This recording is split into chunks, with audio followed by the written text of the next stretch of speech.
Good morning, people, and we're talking more about Baldur's Gate 3. It's all the rage. It just was revealed to us yesterday, so lots of cool stuff to talk about. And this is one of the uncool things, or the things that I dislike about these sorts of games. And that's not to say I don't enjoy Baldur's Gate. I love Baldur's Gate, and the reason why I enjoyed it was it took an unconsumable part of gaming, like pen and paper or Dungeons and Dragons, and put it into a more streamlined approach, a faster approach, a cleaner approach with the Baldur's Gate games. So I tried playing D&D pen and paper as a kid, never really got into it, couldn't get into it, just didn't find it appealing.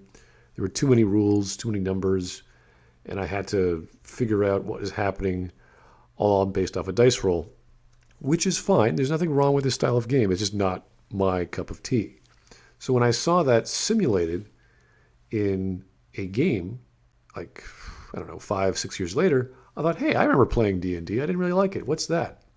Oh, it's an isometric view of the world. There's lots of adventure. There's lots of characters. There's voice acting here and there. There's dialogue choices. Hey, I like that idea. I didn't like the combat itself with the rule set, with the critical misses and all these other random things that didn't make sense to me. But I can get behind it. Say, all right, I could stomach through that because I got stuff I enjoyed. And then I ended up enjoying the story so much, and they did such a great job with the characters in Baldur's Gate 2 and all the iterations of Baldur's Gate in between and thereof. Fantastic. Now, one thing I don't like is simulating stuff like dice rolls.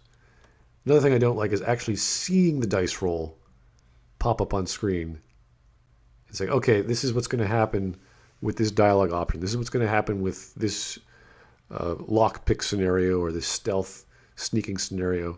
It just makes things less immersive to me. If I can see the random stat generator, the rand function in a visual format, then I go, wait, this is not for me. Now, people will say, well, this is just like D&D. This is exactly what you want. More power to you.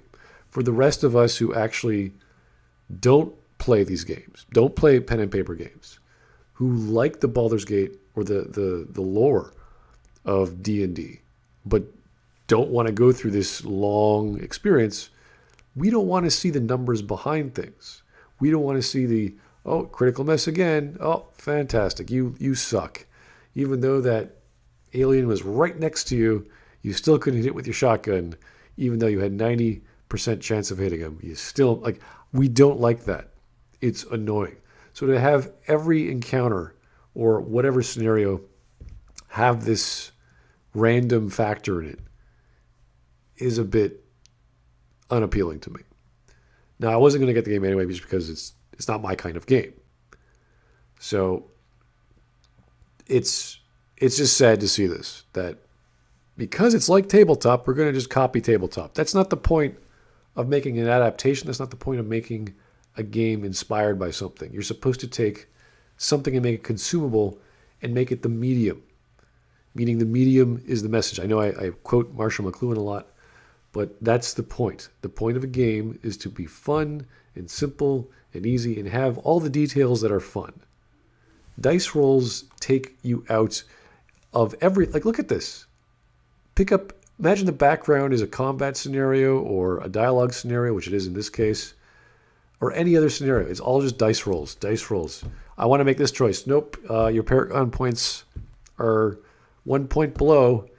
You rolled a 0. You needed a 6. Sorry, you failed the conversation or whatever it was. Everything is just a dice roll. So unless you max your points or whatever you're scoring with up to 20, this is going to be tedious. It's going to get annoying. And you might think, well, that's fine because randomization is part of life and yada, yada. Yeah, it's great. For people who actually like to see solid objects interact with other solid objects like a knife or a spear, and like, oh, I'm stabbing you. Nope, I missed. And I missed again. Then I missed again. Then I missed. Oh, I hit, but only did 1 damage. It's annoying. It's slow. It's boring. It's tedious. It's not fun, which is the point of a game. Yes, with the game comes all the stuff I like with it was characters and setting and magic and all sorts of stuff. I like that stuff. I think fantasy is a fine genre. You could do lots of things in fantasy you can't do in science fiction or contemporary stories, etc., etc. Great stuff. And I think D&D is making a renaissance. It's coming back. It's got lots of other games out there. But when you start showing us behind the scenes how this is all working, that's when I go, oh God, this is not going to end well. Because you're just randomizing things. Now, I did play Tides of Numenera. They had a certain randomization factor to it as well. I get that that has to be a factor. I get that you need some degree of randomization when you see a stat between damage between 10 and 15. It's like, okay, it's not always going to be 10. It's not always going to be 15. It's something between it randomizes. I get that. Diablo has that. This is standard stuff. I get it. But we're talking about story, actual choices you want to make, how to influence choices. This takes me out. It takes me out of the experience. It says, oh yeah, I'm just playing a computer game. It's not real, which is not what I want. I want immersion. I want storytelling.